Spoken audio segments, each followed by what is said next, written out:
Myths are not stories that are untrue.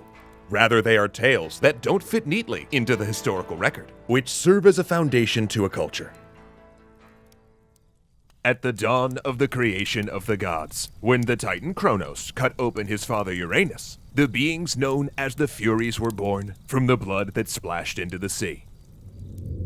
Terrifying to behold, with snakes for hair, bloodshot eyes, and the wings of bats, they predate Zeus himself, their power and darkness shrouded in mystery deeper than the pits of Tartarus.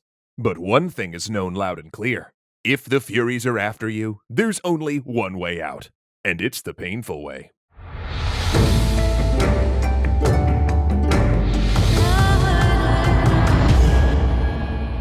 Thanks so much to CuriosityStream for helping mythology take flight. When it came to dealing with mortal crimes in ancient Greece, the gods actually didn't get involved most of the time, because petty offenses like theft or trespassing were below divine concern. However, there was one crime so heinous that the gods simply couldn't let it slide: parricide, aka killing your parents.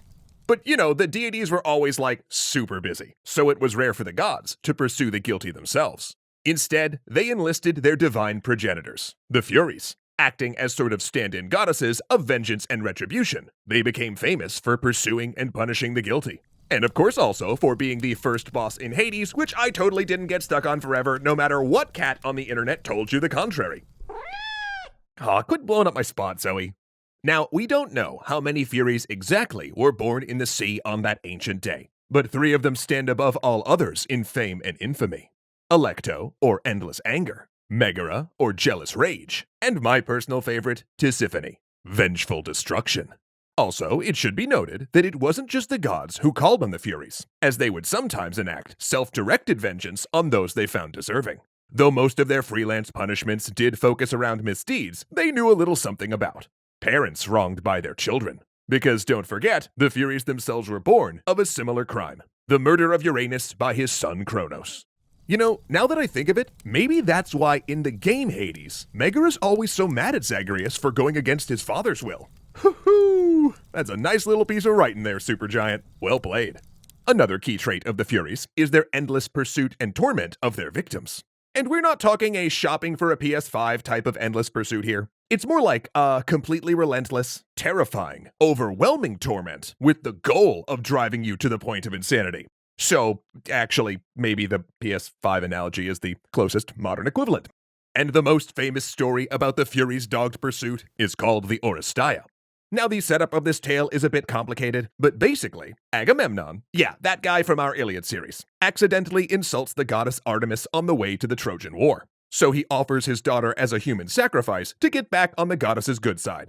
Then Agamemnon's wife, who's been waiting at home, plotting his assassination and planning to take the throne with her secret lover, as you do, uses the murder of her daughter as an excuse and stabs Agamemnon to death in the bathtub.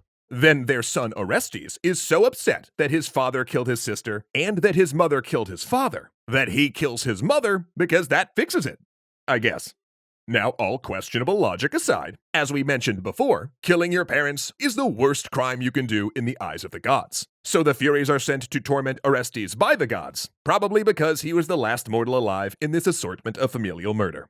The Furies begin to chase him relentlessly, lashing at him with their whips, and forever screeching, never giving him a moment's rest. No matter where he goes, or what he does, he cannot escape them. It's so unbearable that Orestes seeks out the advice of an oracle who sends him to Athens to beg the goddess Athena for relief. Anything that might put an end to this nightmare. Then after hearing his plea, being the goddess of wisdom, she comes up with a novel idea. In the ancient Greek justice system, the people are represented by 2 separate yet equally important groups: the goddess Athena, who represents wisdom and justice, and the Furies, who torment the offenders. This is their story. Oh, that's right. The matter would be settled in the first ever courtroom trial. Eager to witness the drama, several gods head down from Olympus to participate. 12 Athenian citizens serve as jurors. Apollo steps in as Orestes' lawyer, and the Furies stand as his accusers. Thirsty for blood, the Furies make a compelling case. But in the end, the jury is split, and Athena holds the tie-breaking vote. Now, those mythology aficionados among you might remember that Athena did support Agamemnon's side of the Trojan War, so yeah, In the end, she acquits Orestes of all of his crimes. But you know, between the Trojan War and the whole Orestes murder fest, Athena begins to realize that it's high time for humans to evolve beyond blood feuds and vengeance. She knows that humanity can do better, and as the goddess of wisdom, she's gonna do something about it. So after an intense negotiation, and probably a few strategic bottles of nectar, the Furies agree to become a positive force of constructive justice instead of a primal force of vengeance. They rebrand themselves and change their name to the Kind Ones, and even concede that hung juries should end in acquittal, as mercy should prevail over harshness. Athena then decrees that Athens will be the city of justice, and all justice must take place in a court, instead of simply due to personal vengeance. Wow. You know, just knowing that Athena was able to talk the Furies into changing their ways kinda gives me hope. And just goes to show that not everything that looks monstrous is in fact a monster. Not unlike someone else I know. Foreshadowing! But you know, I do think it's time we blow this scene, get everybody in their stuff together, okay? 3, 2, 1, let's jam! What the heck am I talking about? Oh, I don't know. Maybe just a little episode of the Nebula original series working titles I crafted about the beauty and effectiveness of the Cowboy Bebop opening sequence. Seriously, have you seen the opening? It's phenomenal. I would argue, and I do, that it might be the finest example of priming your mind for a show in television history. Now, I've been wanting to do a video essay on that series for so long, and I'm super excited that Nebula helped make my space bounty hunting dreams come true. And you can check it out right now over on Nebula, the By Creators for Creators platform we became a part of earlier this year. And in addition to original content like my aforementioned Bebop breakdown, and our extra history on Tipu Sultan we've been telling you about, you'll find tons of other original content by YouTube's other top educational creators. Folks like Legal Eagle, Jordan Harrod, and Jacob Geller. And because our sponsor CuriosityStream believes so much in this edutainment ecosystem, they've partnered with us at Nebula to create a phenomenal 2-for-1 deal. For less than $15, you get access to both Nebula and CuriosityStream for an entire year. And that's not a trial, that's not a sample. It's the whole massive catalog of creative content, all there at your fingertips. And you know, one CuriosityStream doc I was really enjoying the other day, to the surprise of no one who knows me, is The Secret World of Lego, that has a ton of info on my favorite secretive toy company that's taken over the world.